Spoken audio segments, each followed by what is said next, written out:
It's nice to meet you too. What's your name? Jodi Johnson. So, tell me about yourself. I was originally from Chicago, from a family of 11. I was born with sickle cell anemia. I had 11 brothers and sisters. And my mom passed away in '99. My dad died last year. My wife just died May this year. So I'm dealing with all of that right now. But through all of that, I'm a gospel artist.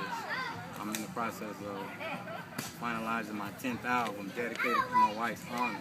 And I'm also in the process of working on a book. And it's called The Sickness That Gave Me Life. Through everything I went through, I'm not going to give up. I feel like giving up sometimes, but I won't. You know, so I've been doing music since 2000. Do you think your sickness has played, what role has it played in your life?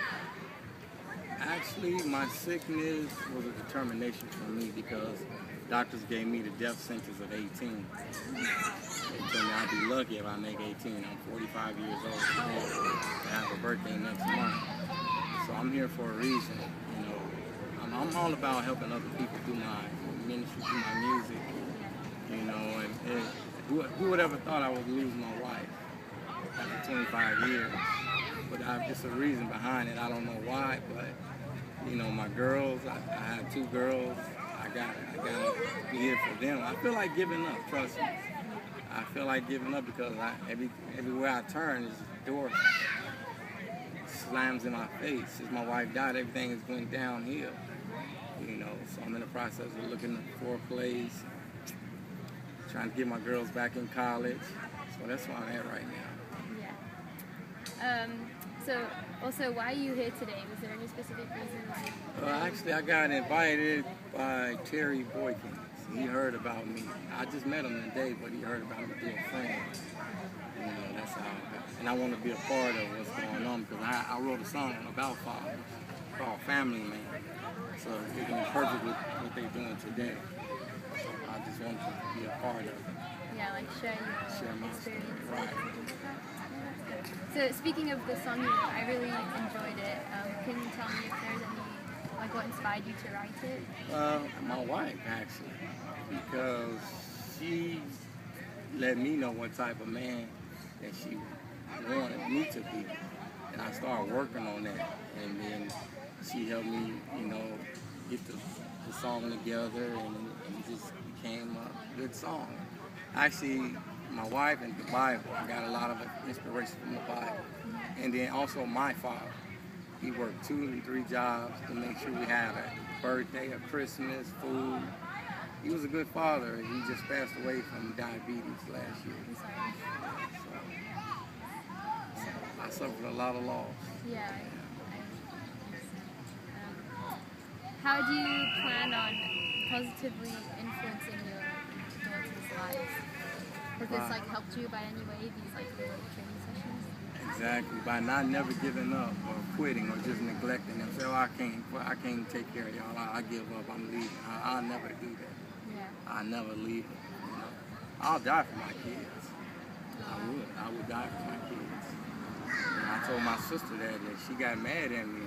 They actually, when my wife died, some of my family turned against us because I stuck close to my girls. Those are my daughters. You know, why would I forsake them for somebody else? You know, that's not fair. That's not being a father. That's true. And what do you think you've already done that has positively influenced them, like since your wife has died? Actually, as far as my health, I haven't had an appetite. My appetite is up and down. And my daughter's trying to push me to not to give up, you know, so I've been trying to make them happy by eating right, taking my meds, and that's the big thing for us right now. Not quitting, not giving up. Yeah, you know, staying strong, staying active, you know, so I've been trying to stay busy since my wife passed, because if I don't be busy, I just think about what was hard about everything is that we all 3 of us found her that morning. She was asleep like a baby. And she passed away that morning between 6 and 6:20. Did she just like pass away in her sleep? In her sleep. Oh, 3 days before her birthday, and a month before she graduated college after 3 years. And 3 weeks before my daughter graduated high school. So is it like a complete shock to all of you? Big time, yes.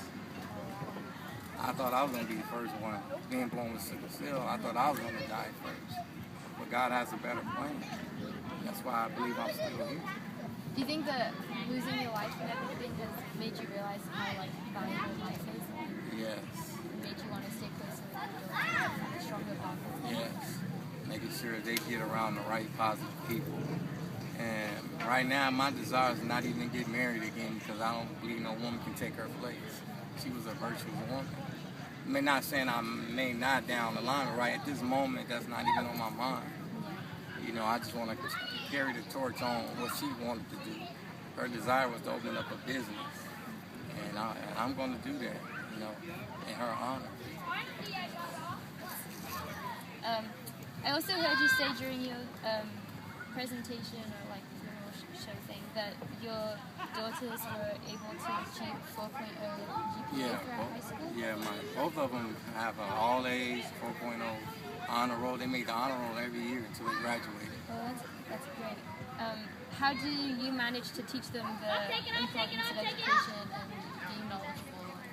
When they were little babies, I got them to read a lot. I read stories to them every night, and that made them want to read. I told them to read a book. That was when I went to college for 4 years, and I love to read. And my daughters, they love to read and write. So reading and studying, that makes them step up their education level. Yeah, they told me they loved writing. Yeah. They started writing books early. They started at 5 years old. They already wrote their first animation cartoons right now. So I just want to see them, you know, go beyond. Yeah. You know, I just want them to make the best out of life. You know, not to struggle like I had to. So what have you learned today that will help you have a positive influence on your children's lives? It's all of everybody coming together, regardless of race, color, creed. Everybody just come together. Not just, if we can just do this, not just be today, let it be an everyday thing in our communities. You know, if more communities would do that, you wouldn't be able to see a lot of gang violence. You know, so it's really the parent. You know, we gotta, you know, teach our kids what's right and what's wrong. And I keep my girls in church. That helps me a lot. I've been in church since all my life. My wife actually got me back into church. And that's why I keep my girls, I teach them about, because, you know, we all here for a reason. You know, and I couldn't hate nobody. Love is the key to everything. You know, I love everybody. I couldn't hate nobody. That's a strong word. And, you know, I don't even like to hear it. You know, it's like a turn on. Yeah. You know, so I just want to give back any way I can. You know, I want to build up instead of tear down. That's what I want to do. Okay. And how do people like Terry Boykins help you through your development? How has he helped you? Wow, man. They helped me.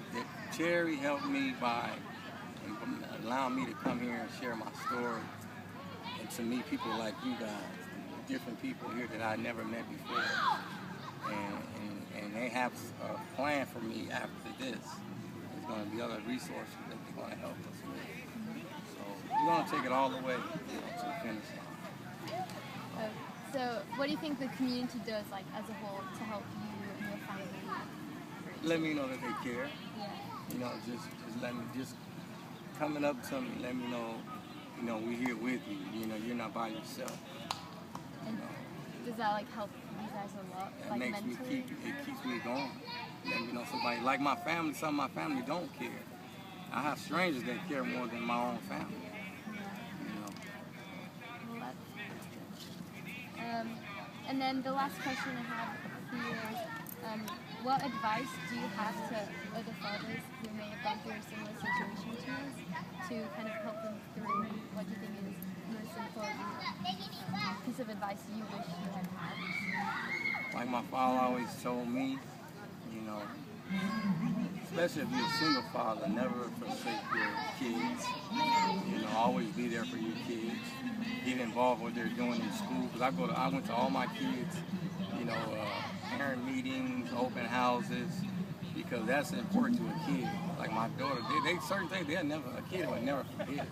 Like I heard a story on TV, like you know, it was a true story. This girl said, "Mom, you know, you only came to one of my games out of all the basketball games that I had in 4 years of school," and that bothered her. You know, I don't want that. I don't want to be that type of person. I want to stay involved in my kid's life forever. You know, that way, if I die, they'll know what type of person I was.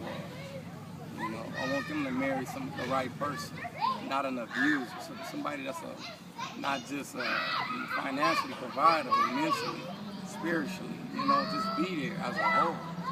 You know, because there's a lot of broken homes out there. You know, all of us not in jail. I don't even have a record. I've never been to prison. You know, I won't let that stop me. So you think that just having a really strong relationship with just being there, supportive, to support your kids and everything that they do. You may have a kid that say, "Dad, say for example, you had a child that wanted to, say he was a boy and he wanted to be a makeup artist. You got to support him. Because you never know where they may take you. You know, you have to support your kids in everything that they go to do, especially if it's the right thing. You know, that's what it's all about. Just being there for your kids, spending time with them, going to the park. You don't have to have money all the time to have a good time. You can just walk to the park or go to the movies or go to the library. Just being there for family. We did that a lot before my wife died, and I will continue to do that with my girls now. Okay, do you have any other questions for us? I'm just nervous.